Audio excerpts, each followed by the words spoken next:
Hey guys, Haz here at Chilled Canine, and today we're going to talk about a topic that I've already discussed, but I think it really needs to be discussed again. We are going to talk about socialization. I think a lot of people have a ton of misconceptions about socialization, so I'm going to talk about what I'm doing to socialize my German Shepherd puppy. This is a 6-month-old puppy. A lot of people ask me, what do you do to socialize your puppy, especially German Shepherds, because they're well known to be reactive dogs. They tend to be reactive towards other dogs and other people. This is a very common problem that a lot of people face with a lot of different breeds. And I'm here to tell you that it doesn't need to be a problem. It's not only all in how they're raised, contrary to popular belief. Like a lot of the dogs that you see here in the background, these are actually dogs that are here for board and train programs. These are dogs that we did not raise. And yet you see all these dogs working with the handler, right? Able to focus on their handler in close proximity to other dogs and people. And the reason for that is because they understand one fundamental truth. There is no satisfaction to be held with other dogs and other people. And the big mistake a lot of people make in socialization, or when they socialize their dog or their puppy, is they think it's about creating a ton of interactions with strange people and strange dogs. That is not socialization. That is the wrong thing to do. That's teaching your dog the wrong things. If I let my puppy go up to each one of these dogs and interact with them,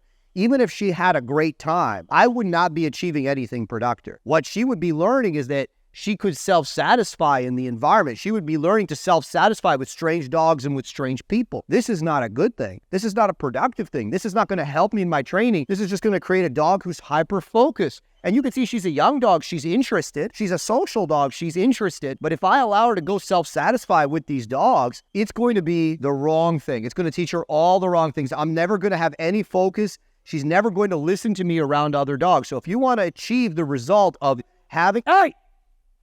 place, right? And just like that, you see the puppy jumped off? I held her accountable. She is not allowed to go to other dogs. She's not allowed to self-satisfy with other dogs. And they make mistakes when they're young, but I reinforce that. It's not that she'll never meet another dog. She actually, like the Caucasian Ovcharka in the background there, Kevin, she actually goes on walks with him and she loves him, which is why she's actually excited, because she thinks that she might. And this is exactly what I'm talking about. Because I allow her sometimes to go with that one dog, she has a thing in her head where, holy crap, that's so much fun. I'm going to go and play with that dog. Now, if you have an antisocial puppy or an antisocial dog that's insecure about other dogs, again, big mistake. Let me socialize him with other dogs to make him less insecure, more social. That doesn't work. That's not what happens. Even if the dog ends up meeting another dog and enjoys themselves in that interaction, what the dog fixates on is the initial insecurity that he or she felt on that meeting. So if I take my puppy and let's say, for instance, the lab, believe it or not, the lab's a little bit dog aggressive and he's here to work on that issue. If she goes up to that dog and gets attacked, well, now I'm creating insecurity. I'm creating more likelihood that there's going to be a bad situation. And I certainly don't want to do that. Right? So both ways, whether I have an insecure, antisocial dog or I have an overconfident, hypersocial puppy, allowing tons of strange interactions with other people and other dogs is not going to be productive for what I want to accomplish. Instead, teaching my dog this idea of impulse control. Look at her. She's on the bed. There's no equipment on her, right?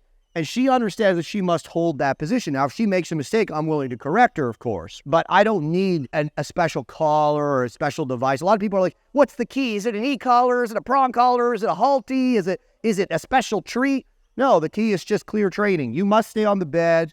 You must come when you're called. You must not go to other dogs, right?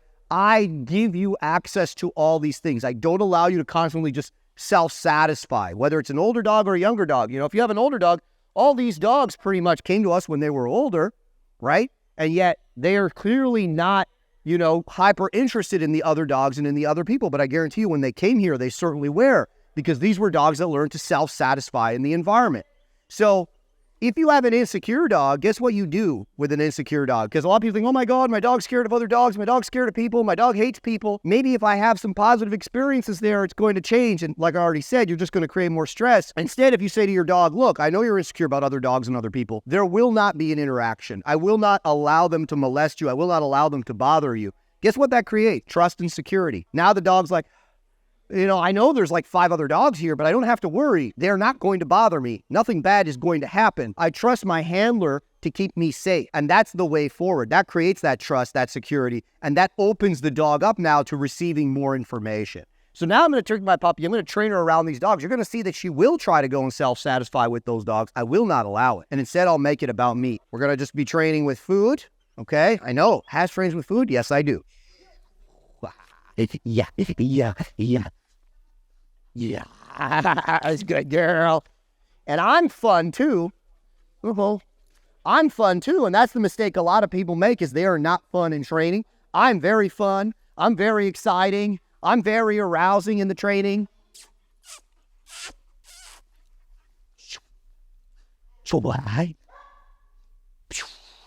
Right? And a lot of people think it's about complicated training. I do actually a ton of very simple training with my puppies in close proximity to other dogs, in close proximity to people, in different places, and always it's the same rules, right?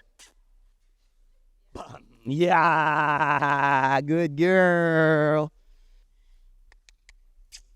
Up, up, yeah, up.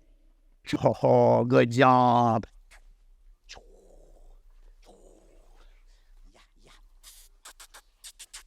So the key, guys, is not allowing your dog to self-satisfy in the environment.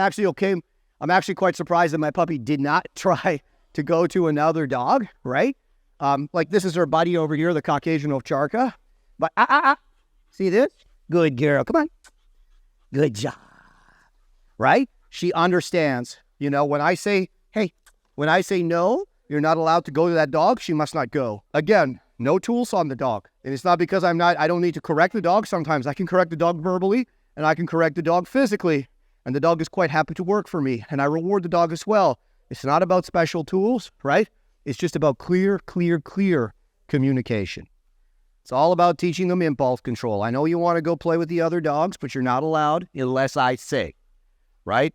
And even by creating that dynamic, I can allow her sometimes to play with other dogs, but it's not this situation where she's ignoring me and self-satisfying. She's doing it because I said she could. And that's a very big difference, right? I provide access to everything, the food, the freedom, the play, the social interactions. And when everything comes through me, now I become very important.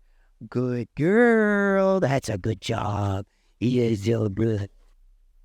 There you go. And again, just let her know, keep those feet on the bed. You must keep your feet on the bed. If you guys want to know a little bit more about how we train this type of behavior, if you want to get step-by-step instruction, you can check out my book, which is very, very inexpensive. And it'll give you step-by-step instruction on how we do all the training here. If you want to see my Elite Off-Leash Obedience course and my puppy course, which is available online, you can check that out as well. Or you can train with us at one of our locations. We've got a location here in Puslinch, Ontario, close to Guelph and Hamilton. And then we also have a location in Woodstock, Ontario. Check us out, shieldk9.ca, links below.